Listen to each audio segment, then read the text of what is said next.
Hello there, everybody. It's lovely to see you all, or, well, see a light shining in my face. But I've seen some faces from the last 10 years of IAPT. I haven't quite been around 11 years like David, but, you know, we can always but try. Today, I'm going to talk to you about the response to Grenfell. I'm not going to concentrate wholly on our response. I'll give you a little bit of insight in terms of how we rolled out the service, but I'm going to concentrate specifically on the use of virtual reality. So, as I said, my name is Ross O'Brien. I'm the Innovation Director for CNWL. I've worked over the last 2 years as the service lead for the Grenfell Health and Wellbeing Service, which is the service established to support the community affected by Grenfell following the fire. So, in terms of what I want to talk to you about today, back in 2017, on the 14th of June, London saw one of the worst tragedies that it has ever experienced. Many lives were lost and the community was in complete and utter disarray. We, as the local NHS service, CNWL, responded as best we could in the situation. But the situation was highly difficult for us to respond to.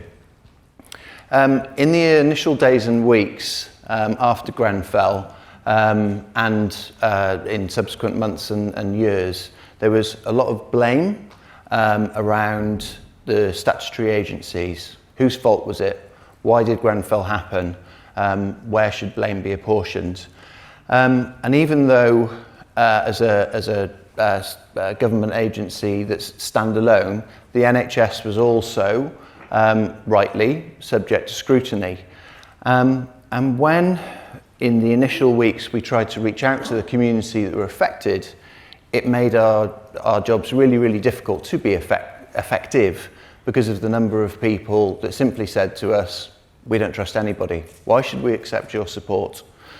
So the service was set up in a way where we reached out to people directly. We set up an outreach service that went door to door around in the local area, in the hotels where people had been moved to. We also worked with local community members who had been there previous to Grenfell. We worked with people who'd come in from outside agencies like the Red Cross and other voluntary agencies. We worked with local people who had just simply been, because of what had happened, had to be there and had to help. And making sense of all that in the early days was very difficult. Also, in the early days, there wasn't very good information about who'd been affected, where people were, and how best to support them. So media agencies were filling that void with information about particular families and people, but they were also reaching out and sending out false information. We spent a lot of our time in the early days reaching out to people by going directly to hospitals, going to local community centres, and trying to support people absolutely directly and kind of turning the IAPT model upside down. So not waiting for the referrals, just being there, being out in the community. And in that, and despite our efforts, and sometimes we got it right, sometimes we didn't get it right, we still really were struggling to kind of reach out to the community. So we started to think about what we could do after about 3 to 6 months in terms of technology. How could technology help us to reach out to people in the local community? Hence, we started to think about the use of virtual reality. Also, in terms of IAPT services, there's as David's mentioned earlier, there's a huge increase in terms of the targets and the amount of people that we need to reach. But simultaneously, across the NHS, the staffing and finding that body of clinicians to fill those gaps and local funding issues sometimes makes that difficult. And we know that we need to do something different digitally, but what we do digitally, we haven't quite found a solid formula for that. So we thought, what if we could use VR to reach out to more people? What if that became an enabler to help us increase access? What we found in the initial weeks and months using VR as well is that it has the potential to be quite a leveler. As I'm sure you're aware in the room, the number of people accessing IAPT services is gender skewed, so there are nearly twice as many women accessing the service as men. There's a skew in terms of an underrepresentation for black, minority, ethnic, refugee communities, and older adults aren't represented as much in services as we'd like. So those are some of the areas that we want to kind of target potentially with VR. So what's the solution that we've brought to the problem? And earlier, as a speaker mentioned earlier, it's very much around finding the right solution for the problem rather than having a solution and looking for the problem. So initially, here we are on Portobello Road High Street with a very simple banner behind us that says NHS and VR headsets. And we purposefully went out and did it this way. When people would walk past us, instead of saying, hello, would you like to talk about a horrible disaster that's befallen the local population, we said, hello, would you like to go on a roller coaster? Or would you like to go into the International Space Station? And people obviously came up to us and had a chat. What we learned from this type of engagement was that actually people opened up. There was something in using the VR that there was a shared experience that somebody who looked like an NHS person, might be a bit scary, you might not have engaged with a mental health clinician previously. Instead, you were having a conversation with them about paintball in VR.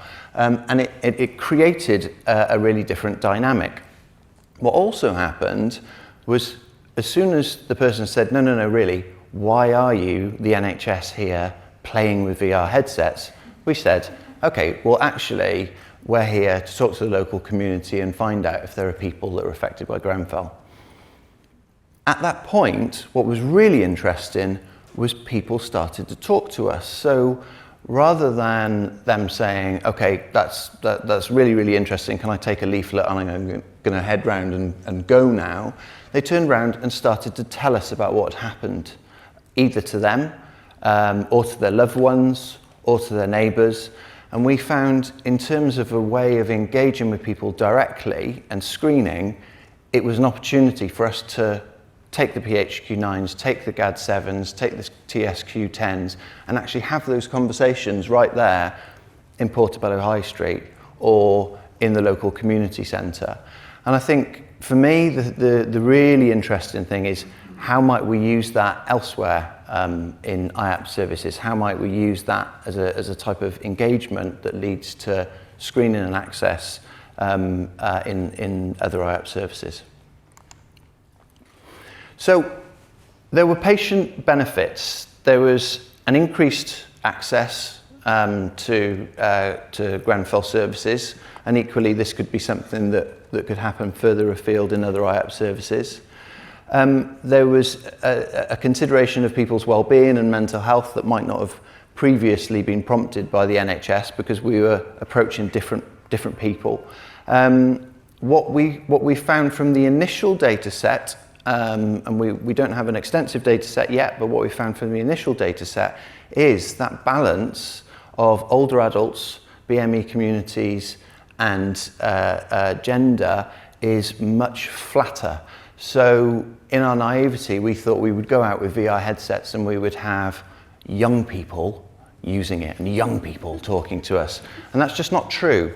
It's a really flat plane in terms of the people that access, and it didn't matter skin colour, age, people just talk to us, which was really, really great. And the other thing, being out there in the community, talking to people directly, again started to re-establish trust, started for us to be seen as humans rather than just mental health clinicians. It also carries staff benefits. So one of the things for us was we were really, really keen for the uptake of VR and for people to go out and to do VR screening, but we were also keen that it came organically from the staff, that the staff group were interested in it themselves and wanted to do it. So we were really, really keen to make sure we had enough headsets to give to the staff to take home, to use in their own time, to go to the International Space Station and float around of an evening, or to go on a roller coaster. But more importantly, to look at all of the apps that are available in terms of mental health or mindfulness, get to know them themselves and be able to recommend them to their peers or recommend them to patients. People in the service responded really well to that. They're really happy to have something new and another kind of string to their bow in terms of what they do with people. And also we've started to do a small piece of research around the staff's well-being. So the staff are encouraged to take a headset at times where they're feeling stressed, where their work is taking a bit of toll, take that time out and to use some of the tools and the apps that they're also talking about in their everyday work with their patients.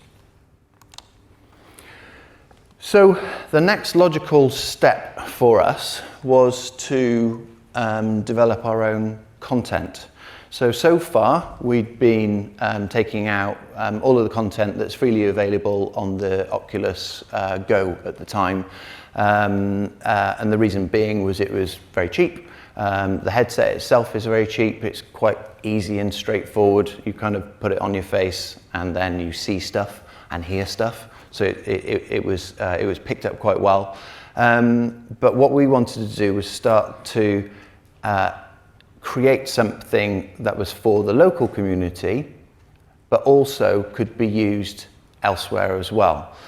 So around Grenfell, as I'm sure you're aware, because it's been so important in the national news, there was a lot of celebrity also that were trying to support the people affected.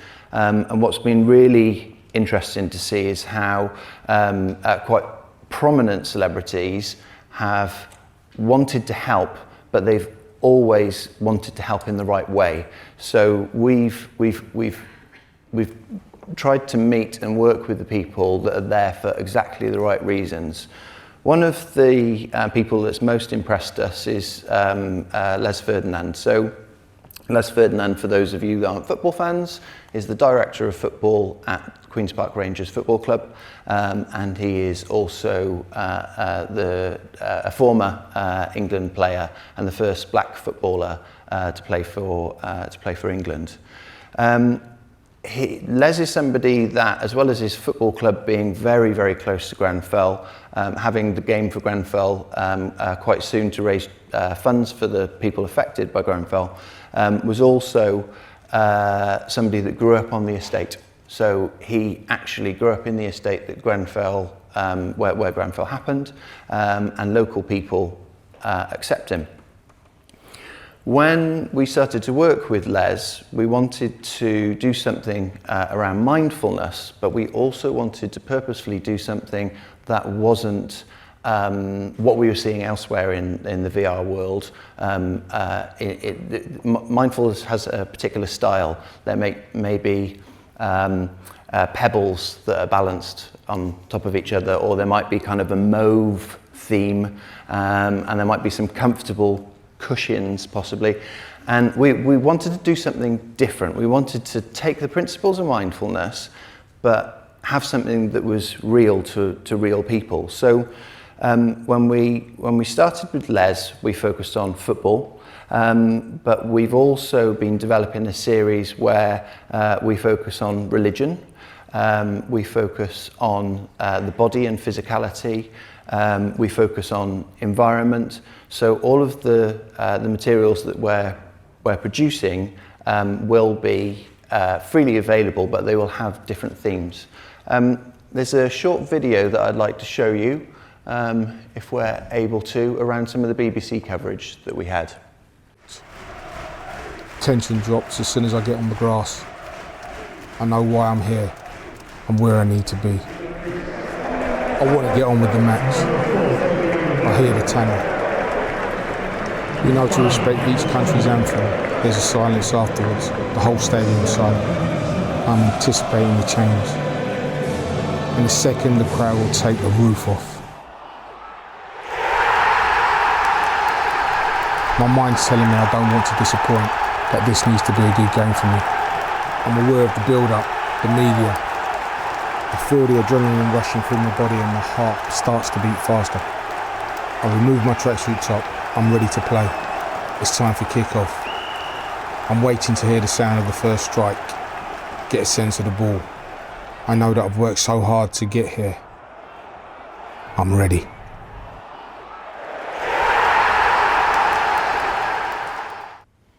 So Les, obviously in that short piece, doesn't really talk about the process of his particular mindfulness piece. But if I can find some time in the lunchtime, I've got a couple of headsets up there, so please come and have a look at the piece itself as well. As I say, we've got 5 more that are coming very soon, and there's also a good practice guide on our website, which hopefully will enable other IAPT services to pick this up, and we'd like to see it used as far and wide as possible. The next stage in terms of our VR work, or what we're thinking about doing, is around the memorialisation of the Grenfell Tower. So, as I'm sure lots of you are aware, there is the memorial commission that's been set up, and 11 people have been appointed to help to decide what will happen to the site of the tower and what will be a fitting memorial for the people that lost their lives and survived the Grenfell Tower. What we would like to do is do something separate to that and give people the opportunity in VR to go and use some of the packages that are already available, like Tilt Brush, where you can create art or 3D models, or basically express yourself and be creative in the virtual space, that sits outside of the commission, but gives people as individuals the opportunity to go and create something for themselves. We've started conversations with the community around how we might do this, and the community feedback to us that for them education and employment are really, really important to them, and that they would like a voice in what's happening in terms of the memorial. And what we would like to do is create a space where anyone that was affected by Grenfell might be able to go into VR, go into a space and create their own memorial, working with us, working with our arts therapists, working with our psychological therapists, to basically think through what could be possible for that space, but it takes it away from the politicised environment that will naturally be the Memorial Commission. And we think also there's an opportunity for us to support people in terms of graded re-exposure to that site as well. So for a lot of people that were affected, they might not want to return to North Kensington at all. It's too difficult for them. For another swathe of the community who live in the local area, the site of the tower is difficult for them. For another swathe, they're asking that the tower remains as testament to what happened. So what we would like to do is offer the opportunity for everybody to contribute for themselves and basically have an opportunity to create their own memorial and work with them on that. So into the future, as I say, there's so many different opportunities for VR in healthcare and VR in IAPT. David briefly touched on some of the work that he's doing with his local service. There's a large expansion at the moment into the treatment of depression and OCD via VR. There's also a lot of work going on in the physical sphere, so distraction therapy for physical pain is really large in the States and parts of Europe, and we'll be thinking about how we can do that in our local trust in the near future too. VR has been used for CAMHS inpatient discharge in some of the CAMHS units. So where a patient has a natural anxiety of going home and taking that journey, a family member or a friend can, with a very cheap 360 camera, film that journey home for them, and then they can watch that at their leisure in the inpatient unit before they leave, which aids them with that anxiety, which aids them with that journey and better prepares them in a way that we don't think other tech really can, to completely immerse you in that. You'll have also seen VR hospital tours. So up in our learning disability and CAMHS unit in North London, we've made a few VR tours so people can acquaint themselves actually going into the hospital, so it doesn't seem like such a scary environment, and they've seen that before. And one of the other pieces of work which is really nice is around inpatients connecting to their family at home. So there's an opportunity with VR to link up a VR headset to an avatar, which you could have in your family home, and when somebody that's your son, your daughter, or family member puts the headset on, it wakes the avatar up, could be hundreds of miles away in your family home, so you can do the normal stuff like sitting around and watching the television, and they don't feel quite so isolated and quite so alone. So there's some really nice stuff that we're looking at doing in the future. And those are my details for anybody that should like to have them. Thank you.